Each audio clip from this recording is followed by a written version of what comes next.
Facebook, इंस्टाग्रामवर ओळख वाढवायची, प्रेमाचं नाटक करायचं आणि विश्वास जिंकून तरुणींच्या नावावर लाखो रुपये काढून फरार व्हायचं. ही अशी स्टोरी तुम्ही चित्रपट, सिरियल आणि वेब सिरीज मध्ये नक्कीच पाहिली असेल. एका चित्रपटाला शोभेल अशी ही क्राईम स्टोरी घडली आहे आपल्या डोंबिवलीत. सोशल मीडियावर प्रेमाचे जाळे विणून एक नाही तर तब्बल 140हून अधिक तरुणींना आर्थिक फसवणुकीच्या गर्तेत लोटणाऱ्या आदर्श म्हात्रे या भामट्याला अखेर मानपाडा पोलिसांनी बेड्या ठोकल्या आहेत. फेसबुक आणि इंस्टाग्रामवर ओळख वाढवत, प्रेमाचे आमिष दाखवत व लग्नाचे स्वप्न रंगवत आरोपी विश्वास संपादक करत होता.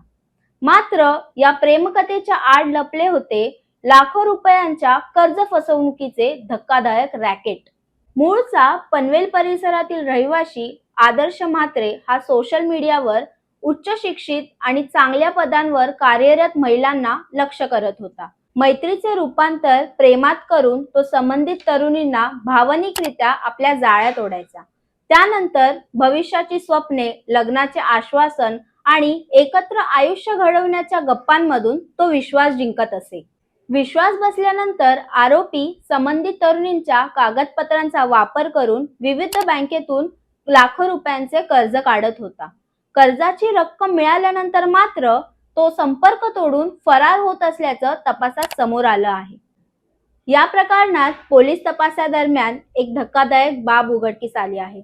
आरोपींनी आतापर्यंत 140हून अधिक महिलांना आपल्या जाळ्यात अडकवण्याची माहिती समोर आली आहे.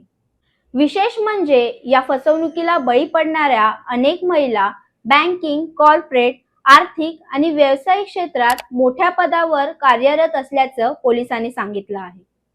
या प्रकारामुळे त्रस्त झालेल्या आतापर्यंत 11 महिलांनी पुढे येत अधिकृत तक्रारी दाखल केल्या आहेत, तर अनेक महिला बदनामीच्या भीतीमुळे तक्रार करण्यास पुढे येत नसल्याचा पोलिसांनी संशय व्यक्त केला आहे. दरम्यान सोशल मीडियावरती अनोळखी व्यक्तींशी संबंध प्रस्थापित करताना आणि आर्थिक व्यवहार करताना अत्यंत सावध राहण्याचे आवाहन पोलिसांकडून करण्यात आले आहे. यावर तुमचं मत काय हे कमेंट्समध्ये सांगा आणि अशाच अपडेट्ससाठी आमच्या चॅनलला नक्कीच सबस्क्राईब करा.